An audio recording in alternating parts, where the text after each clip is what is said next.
How's everybody doing today? This is Noah with the Life of the Zigs coming back at you with another video on how to epoxy these floors right here. So let's get started.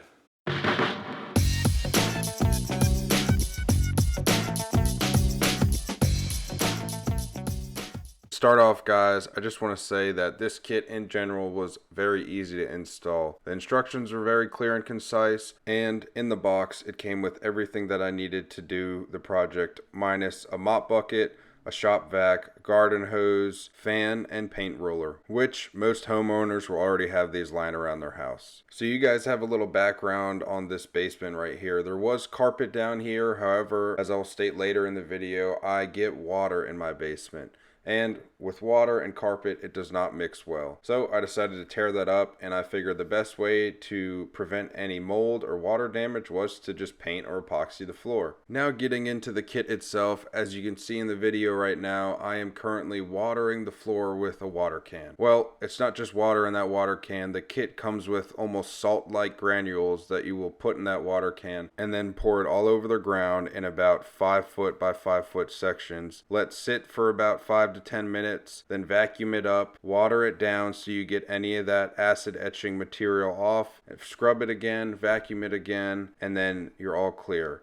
As you can see, there is a discoloration in that back left corner from the front right corner there.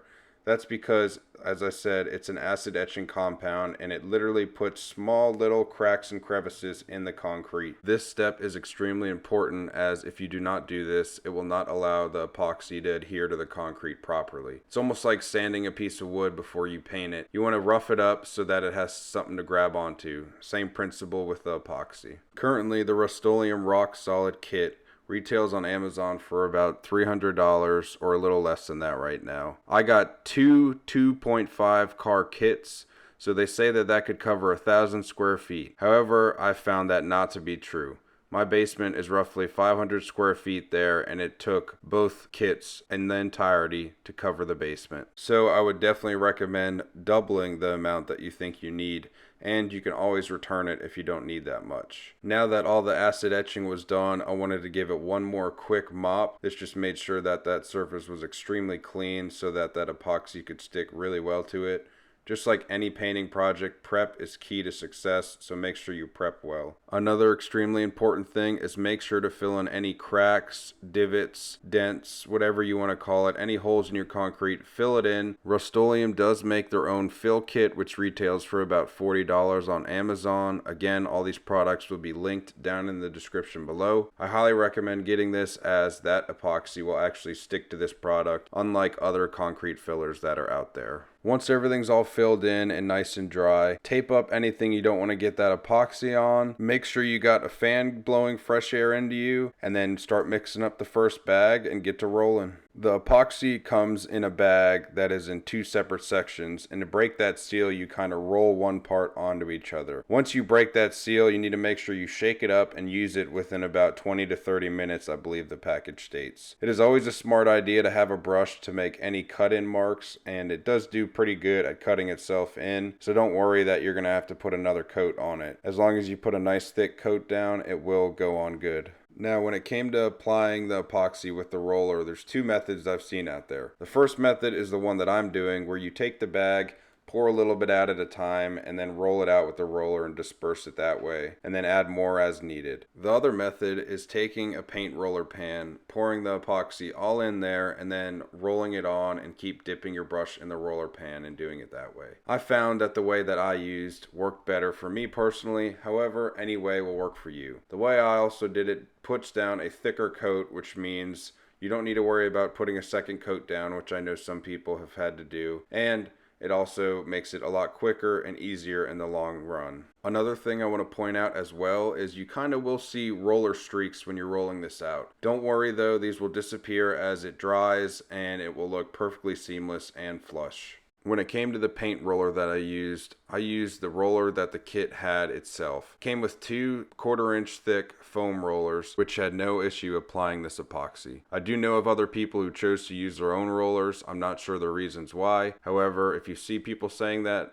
have no fear, the rollers it comes with will work fine. The last thing I want to talk about is that this is the same method you will use if you're painting any other concrete. So in your garage or workshop area, same exact method. You may have a little more dirt and debris and oil on the ground, but this will work just as good and should have great adhesion as I have had with this product for the past year. So as you guys can see, the process went pretty smoothly and I had no hiccups. However, let me show you what the floors look like now about a year after I did this project. So these are currently the floors right here, guys. As you can see, a lot of marks and scratches and stuff are on them. More so, a film has been left over them, which you can see right here if I rub my hands on. If you really scrub it, it doesn't really make a difference, but if you take like a microfiber, it'll come off. Here's just a quick shot of the whole floor itself. Excuse the mess over there, but as you can see, most of the floor looks like that spot right to the right here. The recommendation I have is if you're gonna do this, that you use a different color other than black, or you put those paint chips down that are supplied with the kit, and then make sure you put a clear coat over it so that those chips don't come up and you don't feel the chips really. Now, the question is, would I recommend this to other people? Well, I would if you get water in your basement. If you don't get water in your basement, I would definitely go with a different color. I know there's gray out there. I think there's like a tan out there. And there's other kits. The Rust-Oleum isn't the only people that sell epoxy kits. There are other brands out there that you can use. So feel free to explore your options and try whatever. This just so happened to be the kit that I chose. It has held up really good. However, it just gets marks everywhere. And yes, that's just black in general. It'll hold marks and stuff and easily show it, which I've definitely learned my lesson here with it. Thanks for watching this video. I hope you enjoyed it. I hope you learned a lot, learned some positives out of it, some negatives, and that if you want to go with black flooring, you're going to realize how much of a headache it can be and how nasty, I guess you can say, it can look. So please, guys, remember to like, comment, and subscribe, and I'll catch you in the next video. Have a good rest of your day.